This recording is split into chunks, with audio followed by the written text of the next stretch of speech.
হবে না, স্বাধীন স্বাধীন স্বাধীন বললে হবে না। স্বাধীন যদি হয়েই থাকে তাহলে চট্টগ্রামের জমি আবার গলা কাটে গেল। অতএব কাপড়ের কাপড় হাতে রেডি রাখতে হবে। আন্দোলনের ডাক আসলে আবার নামতে হবে। জালিমের বিরুদ্ধে আন্দোলন বারবার করতে হবে।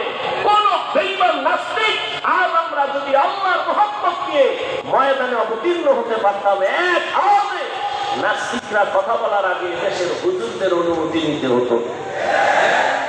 সমস্যা তো আমাদের, এক প্লেটে খাইতে পারি না, এই সমস্যা। এজন্য বেশি বেশি দোয়া করা দরকার। আল্লাহ উলামায়ে আহলে হকের এক বানায় দেন।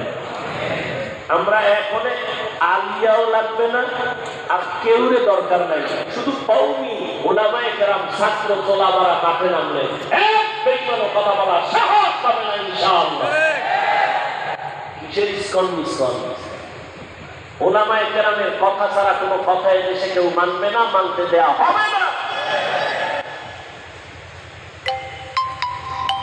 সবার আওয়াজ হযরত একটু আগে বয়ান করলেন একই কথা, যে আমি আপনাকে দিলাম এক বয়ান, আবার আমার এগেইনস্টে বয়ান দিলেন আর একজন, আমার লাইনের আর একজন অন্যদিকে। না, হুজুরের এই কথাটা হয় না, মানা যাবে না, চলো আমরা অন্যদিকে যাই।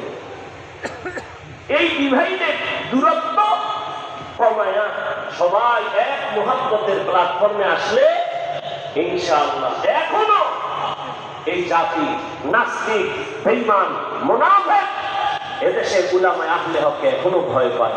আল্লাহ পাক আমাকে আপনাদের সকলকে আল্লাহ হুকুম রসুলের তরিকা মেনে আহলুল্লাহর নেক নজরে চলার তৌফিক দান করেন।